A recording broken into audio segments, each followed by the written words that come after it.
and I am Director of Enterprise Partnerships with LoyaltyPlant. We're sponsoring this event. I'm really appreciate it. And our concern around this session is that you guys get the most out of it possible. So I just wanted to briefly find out how many folks here are on what sides of the business, so we're sure to be able to talk to your needs. Can I just get a quick show of hands? How many of you are IT people? Thank you so much. Okay. Is there anyone else in the room? Okay. Business owners, marketing, business owner, marketing. Okay. So we'll speak to all of those interests.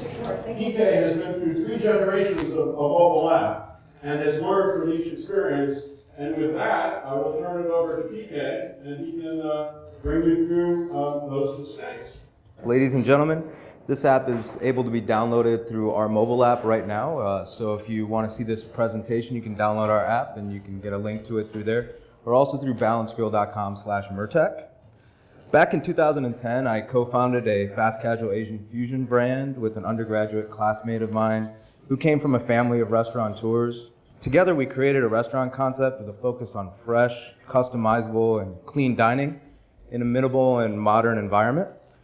We source locally. We feature a menu friendly to those with dietary conditions, preferences, and modalities, and we offer a transparent look into the preparation process. My background in technology has allowed me to infuse tech into nearly every aspect of our brand. Starting with store design, we do menu display on digital signage. We use iPad-based point of sale software that's heavily customized. We've automated our marketing strategy. We use in-house web design, social media promotion, excuse me. We do a heavy focus on content-based marketing, and we use social media screens in the stores. So both employees and customers get a transparent look into what everybody's saying about our brand. In operations, we use an iPad-based operating software to monitor and track employee performance, and we use future forecast and food prep for just-in-time inventory for less waste and a fresher product. And when it comes to training, we also use video-based training for all positions, and we have a learning university for onboarding.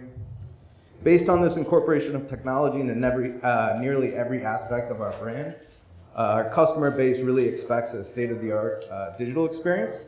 So when we started and created our brand, we really did it in the most organic way from the viewpoint of the customer. I had actually never personally worked in a restaurant before starting one.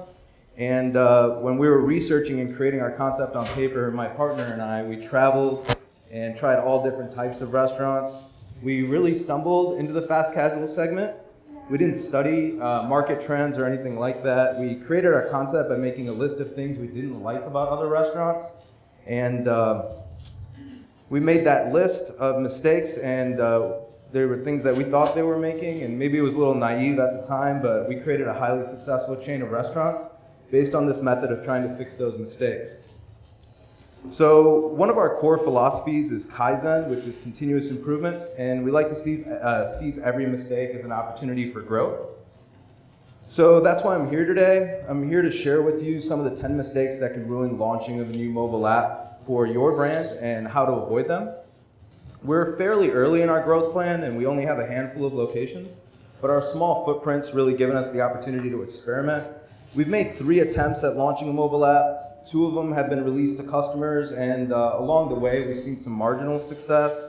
But we feel as though this 3rd time is a charm, and I'm excited to share with you our latest app.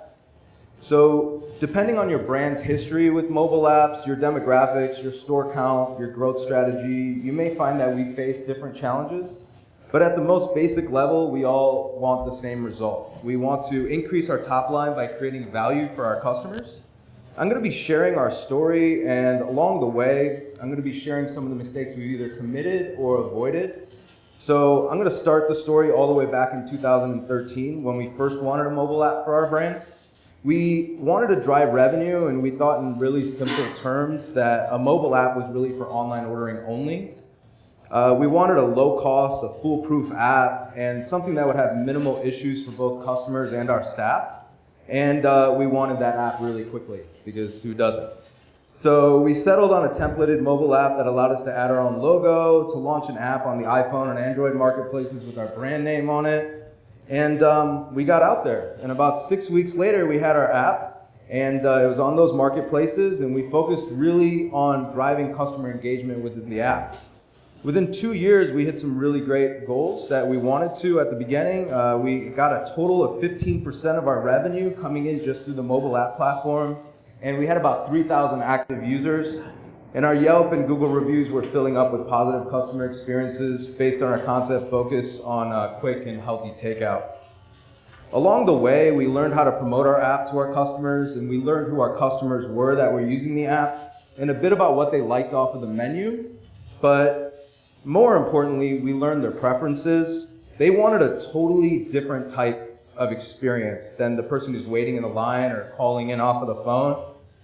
They really want to spend the minimal amount of time in the store. They want to spend the minimal amount of time interacting with staff, and they want to be in control of their experience. They want to control the ordering process, and they want to control the time frame. So we gained this insight by avoiding the first mistake that many brands make, which is mistake number one, not integrating the app into all of your operations processes. This was easy for us because we have a really small footprint and a small admin staff. But it's important that all areas of the business are on board with the new app and they understand how it's going to impact their role. It's important to set expectations for each team within your company's operations, including your in-store staff. They need to be trained on how to interact with app customers specifically, and they want to be trained on how to promote the app to all customers who are calling in the order, because if you're getting a lot of call-in orders, that's going to be your first natural market that's going to be adopting to the app. You should do local store marketing with promoting the app within the store, on flyers, on your on-hold music when people are waiting on hold to place a to-go order, and even on door and window signage to your restaurant. On a brand level marketing, you should be focused on showcasing the app within your content strategy, your social strategy, and core marketing materials like your in-store and your takeout menus. And really all these teams, they need to be working together to create the greatest effect. And you want to have the right promo item distributed properly. So for example, a flyer stapled on all of your to-go bags would be a great way to promote the app. So to avoid this mistake, you should have a plan for how to delegate tasks and expectations among your team, and a plan for how training and operations processes may need to be changed. A comprehensive marketing plan that leverages your existing channels to promote the app would obviously be a good idea. But not everything about our first app was really all that positive. And we made some mistakes along the way. And the second major mistake that I'm going to be talking about today is mistake number 2, not realizing that the app is only a part of the puzzle. I'm going to do a really quick macro level overview of some of the key parts of the app ecosystem. I'm sure a lot of you guys have a tech background and we're speaking about the same things. I want to make sure we're using the same terminology. So the first part of the app is the most obvious. It's the app itself. It's the customer interface. It's what customers experience. It's the code that's actually downloaded to the phone via the App Store, the Google Play, or the Windows Marketplace. And it's what the majority of customers are experiencing when they're interfacing with your brand via mobile. Behind that, there's the transfer and exchange server. That's how the order is actually delivered to the store. It's typically a backend that collects data from the app and it pushes it to the receiving end. And along the way, it keeps records or data within a database. The receiving end can either deliver orders directly to your point of sale system or be delivered in some kind of a closed loop, like a receiving tablet or a ticket printer. This back end is often, it's not visible to you, or it may have a really limited user interface, or it may actually exist entirely in code files with all of the data in a database. This system is typically also what typically handles the distribution of communications, such as order confirmation through emails and push notifications, as well as handoff to the payment gateway. And the payment gateway is the next major part, and I really think it's kind of one of those under-evaluated areas of the structure. In off-the-shelf app ecosystems, the choice of merchant processor may actually be non-existent. Separate merchant processors between your stores and your new app, and having the app keep proper separation of deposits from multi-location brands should be a consideration. This is one of those things that would be obviously really important for franchise brands. And then also you should have the consideration of the accounting and administration of all of those extra merchant accounts and the processing cost. associated with the processing through your mobile app. All this needs to be balanced with the feature set that you're looking for within the app itself. Some gateways and processors, they have advantages for mobile applications, including mobile-ready APIs for quick foolproof integration. And they also have the ability to integrate with features often demanded by customers, such as Apple Pay and Google Wallet. Another consideration here within the payment gateway is gift cards and existing loyalty point systems and how that's going to integrate with your app. And then lastly, you have the CRM, or the reporting backend, which is the admin panel that's sourcing data from the transfer and exchange server. This is usually going to show order data, payment reconcile, and customer data. Sometimes for off-the-shelf systems or some feature set providers, this is kind of what they use to sell the app to you, but sometimes that takes away from the user experience, and that's not what you want. You're really rolling out an app for your customers. Considerations here, they include integration with store data from your point of sale, enterprise reporting, and user access control for all the people within your organization. Another important consideration for your app ecosystem really should be the support and how negative customer experiences are handled. If a negative customer experience is the cause of an internal mistake within your operations, or it's a technical issue with the app or somewhere else in that app platform that I was describing, how are those support requests routed and resolved to turn a negative experience into a positive one? The best way to avoid this mistake is work with a development partner who has significant experience in all aspects of the mobile app ecosystem, and you should pick and choose the parts of the system that you're comfortable with developing for the ground up or customizing. Along the way, you should have a deep understanding of your goals for each portion of the app ecosystem. All of those decisions you're going to be making with the app ecosystem, they naturally lead to the third mistake, which is mistake number 3, not finding a happy medium between in-house development and a non-white labeled app. I think it's important to start, again, with a mutual understanding of what's available in the market. So this is going to be another one of those macro level overviews, and I've broken it out into 4 categories. First choice when you're bringing mobile to your brand is really a native versus a non-native app. And some of you guys may have already made this decision, and this is one of our first options. We could just simply take our online ordering and make that mobile responsive.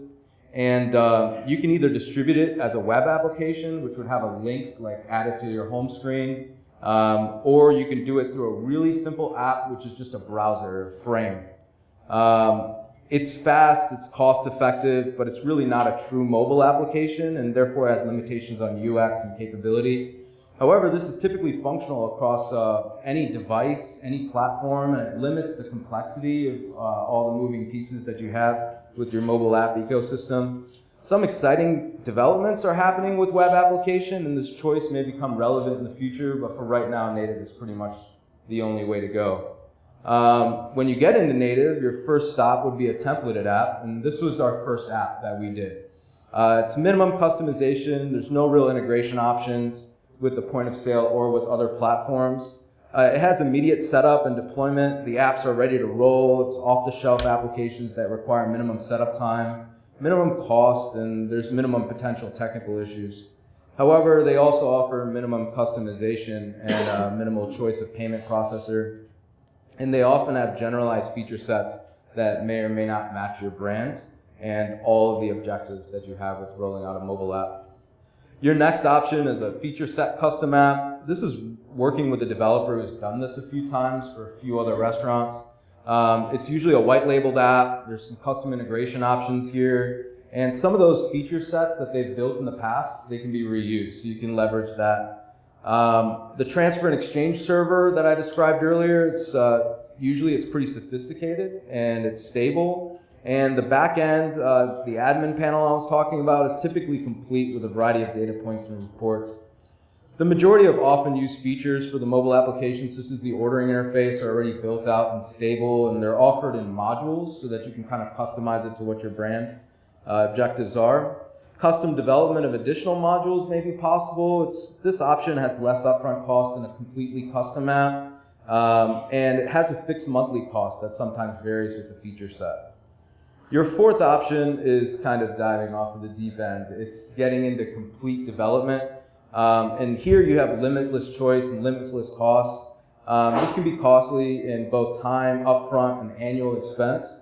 But really, you're going to have a complete choice in the branding and the user experience, the feature set on both the mobile app and on the back end, and often customization on the transfer and exchange server to be able to accomplish your goals. Sometimes all of this can be expedited using platforms that offer a transfer and exchange server or a framework for a mobile application like an SDK. And then it may have a CRM or a backend, or it may not, and you may have to develop it all from there. So I'm going to be honest with you all here. We've made this mistake number 3 a few times. The first app we rolled out, the templated one, it was picked up by a number of other local restaurants, and soon we had multiple apps being used in our city for different brands that all looked similar and functioned about the exact same. At the time, we put direct point of sale integration on the back burner. For us, we avoided POS integration due to cost, and others may avoid POS integration due to lead time or complexity of integrating across multiple point of sale systems. But point of sale integration is really necessary. Adding that step of transcription between devices, in our case, it was a receiving iPad. It takes away time from staff and speed of preparation from the customer's perspective. And customers, when they're using the mobile app, they're expecting 100% accuracy because they're submitting it through the app themselves. And so if you have to transcribe it and someone on your team makes a mistake, it's non-recoverable. It obviously has an overall impact on total customer satisfaction. And then there's also the lack of customization. We face some marginal losses in revenue from not being able to apply the proper cost of modifiers, and due to a limited modifier structure and the UX around that, some modifiers that maybe we could use, we never put in because it would just complicate the entire ordering process. Some of our inner circle customers that we were really counting on using the app first, they wouldn't use the app at all because of the limited modifier sets that were available in the app. All the way along our process and trying these different apps, we've really tried to avoid the custom route. The time frame, it's long, it's unpredictable, and the costs are unpredictable, and it's a major investment. Diving head first into creating a complex ecosystem is not one of the core competencies I have, and it's not really something I want to build within our company.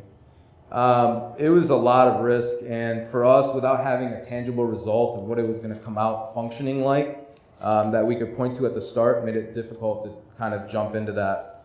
And one of the other points that I think is important to make is it's really difficult to keep up with the dynamic app space that we have. I mean, so many new features are being rolled out by other brands. Keeping up with that can sometimes be exhausting and really expensive. So I think the answer on how to avoid this particular mistake, it's going to be different for everybody here in this room. But for what we wanted and what we wanted to avoid, we chose a feature set developer. In our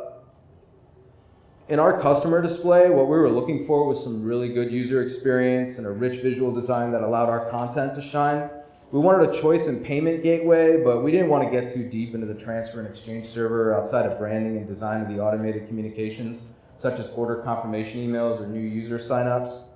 And we looked for a well-developed CRM or backend that was feature-rich and powerful, and it had a dashboard with all the KPIs we were looking for. And we looked for a team we could grow with. But before we made this really insightful choice, we actually made mistake number 4, which was not knowing the standard of what can be achieved with the mobile app. What we wanted at the time, coming out of our very first templated app, was a quick fix to our white label and integration troubles. So we actually first looked to our point of sale provider. And they had a ready-to-roll all-in-one solution that we could just kind of roll out. And it had a bunch of features like in-app coupons and a limited ability to show news and offers. And it had digital integrated orderings with the mobile payments option, which was everything we were kind of looking for. And all of the features were well tested, but if we didn't want to use any of the features, we couldn't turn them off. So as we started to look at other brands' apps, we started to add in the feature list that we wanted. Suddenly, we really wanted what all these other apps had.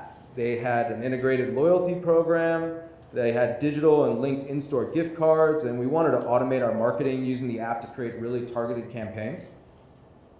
We were starting to hear about technologies like geofencing starting to make waves in the mobile restaurant app space.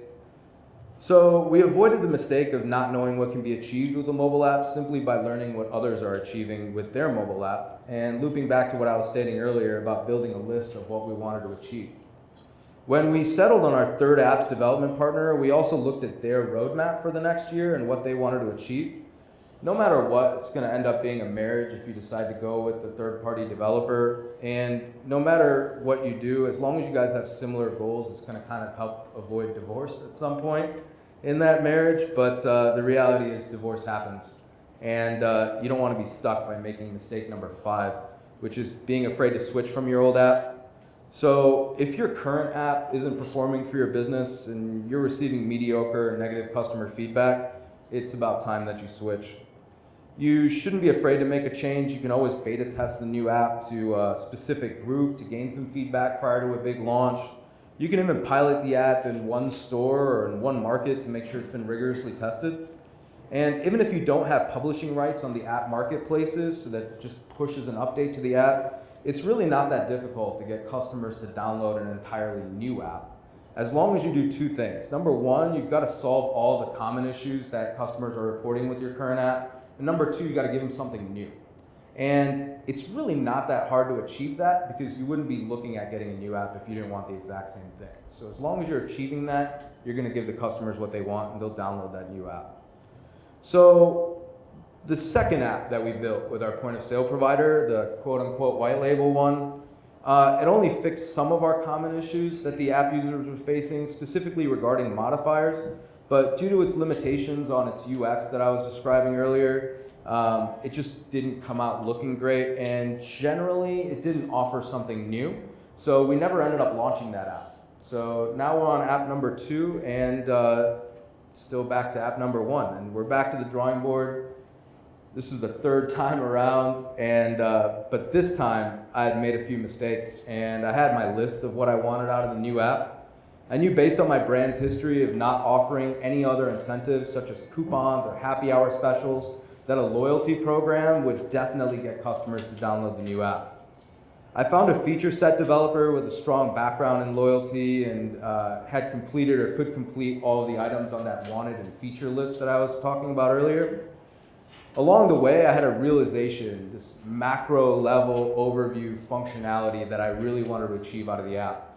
So I was talking about earlier about all this tech that we've kind of built into our concept, and we've actively capitalized on the streams of data that we could gain out of our point of sale system, such as sales and menu trends, inventory, and speed of service.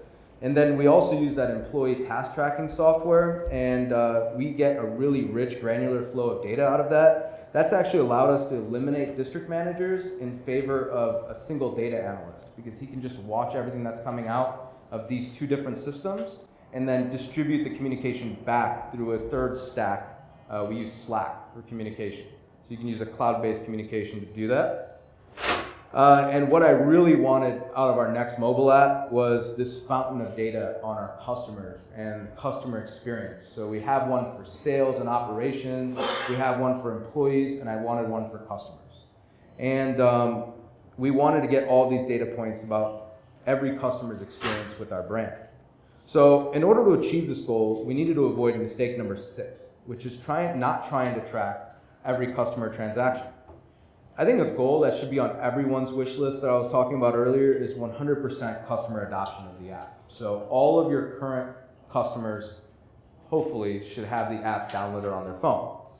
A benefit of this is it provides you a singular space for the storage of all user preference and experience data. And this is data that would typically be gained in the past through coupons or incentive type marketing or gained through a secret shopper program. Now, it's 2017 and we can gain all of this data through a mobile application because really what we're doing is downloading software onto people's phones and then they walk in with that into your store and you can pull all of this incredible data off of that. So combining this data with the flow of ordering data coming from the ordering platform within the app, it gives you really deep insight into customer behavior and it's never been easier to do that. A really good analytics backend on your CRM and reporting system is going to allow for trending analysis. And all of this allows the creation of targeted campaigns to gain real results. Avoiding this mistake really requires a multifaceted approach. So the first thing you got to do is you got to make that customer interface the easiest way to place an order at your restaurant. It needs to be like a kiosk-grade ordering system. And every single modifier, like what I was talking about, needs to be made available because everybody who comes and is a loyal customer to your brand, they want their food a specific way. You should really use a broad every customer strategy, and you shouldn't think that your app is only for the most loyal of your customers. It should be for everyone. And you should make sure that you're tracking with your customer service reps on every single order. If the customer has an app, if they have the app downloaded and installed, not only is this going to promote the app, it's also going to allow you to track user adoption. So another part of this is launching a really engaging loyalty program. This is going to entice customers to have the app on their phone at all times, not just download it and delete it. And even if they're ordering at the register and not using the app to order, it's still incentivizing them to swipe that card so that you're tracking every single transaction. In the near future, within our app, we're implementing Bluetooth low energy beacons to drive customer tracking even further, even when customers forget to scan their phone for loyalty points. On the subject of a loyalty program, it's really important to note to avoid mistake number 7, which is launching a non-engaging and expensive loyalty program.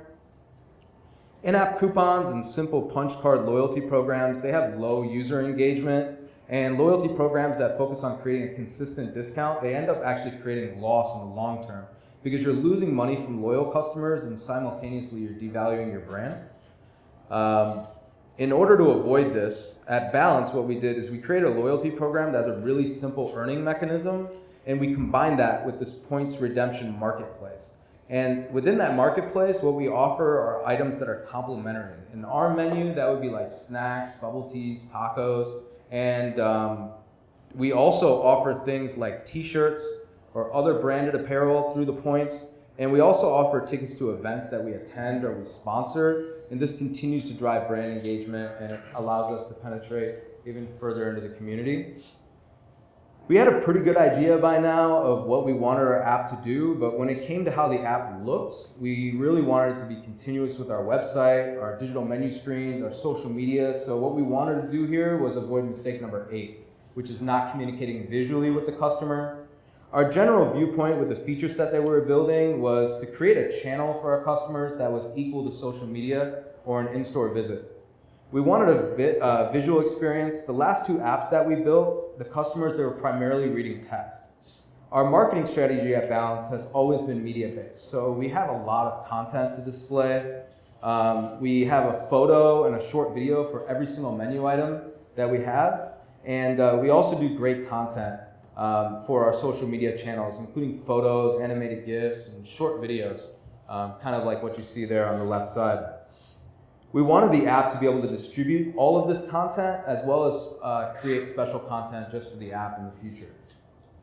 So beyond using an image-based kiosk-like ordering menu, we wanted a news and offers section within our app that allows for a flow of this content to the customers. Combining the news and offers with push notification capability allows for really deep user engagement. And then you add in the ability to add a CTA, call to action, to those. And you can start an order, you can add an item to that order automatically, you can link to a game mechanism within your loyalty program, and you're really starting to see some results at that point. So at this point in our development path, we have a lot of really great content, a lot of features, but we can't commit mistake number 9, which is implementing a static user interface. Our previous apps, they were so focused on online ordering that some of the other features, they were difficult to access or they were often glossed over by customers. You can't really expect a customer to dig for features by themselves. So we looked at other popular apps such as Starbucks and Uber and at the Apple Store app itself. And these interfaces, they're dynamic, they're one-page flows, and they're really tailored to every single customer. So my final mistake I'd like to share with you guys is a mistake I'm currently trying to avoid, which is mistake number 10. And it's not focusing on that final frontier, focusing on incremental revenue generation. By connecting our marketing and our app development teams, we've gained this ability to gain really insightful data from customer app use, and we're using that to create really highly targeted campaigns. So a campaign, let me give you a describer, right? So menu item on our snacks menu is the creamy wontons. Using the app data that we get, we're able to make a targeted offer directly to customers who have never tried the creamy wontons before. Once the customer tries the item once using loyalty points, we make that reward recur less often, so that drives revenue growth. So imagine walking through your restaurant and sampling out menu items, but only sampling them to people who have never had it before. You can do that with the proper data sources and matching those data sources. So to create all of these programs, it's really important to set goals across the entire team for sales and the resulting ROI that you're expecting.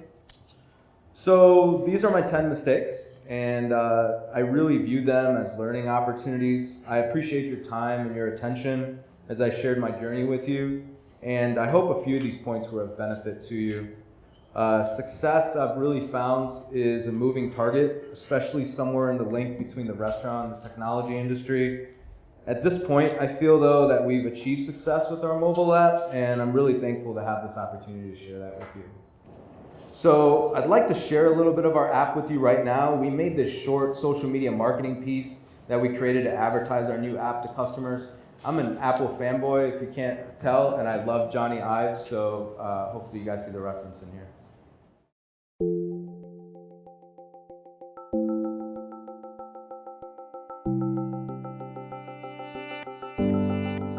We have created a mobile application that is the most deliberate evolution of our original founding concept. A visually beautiful ordering experience that is both feature-rich and powerful is combined with an easy-to-use loyalty point system. Our obsession remains to continuously simplify and improve upon our concept. To define one truly uninterrupted ordering flow, we have developed a direct link between your mobile phone and the iPads in our kitchens. The result is a singular, evolved restaurant experience that is equally rewarding for our customers as it is efficient for our operations. With the way you integrate balance into your lifestyle, our goal was to create a simple and natural way to earn points. It begins with a $1 to 1 point earning schedule. With more than one way to earn points, some as simple as sharing the app with your friends, our new loyalty system will transform your ordering experience. To interact with Balance outside of our restaurants, we share with you when we host and attend events. Using Balance points or cash, you can request or purchase tickets directly from within the app. And for the first time ever, Balance Swag is available exclusively through Balance Points. Our new mobile application is available on the App Store, Google Play, and Windows Marketplace. Thank you.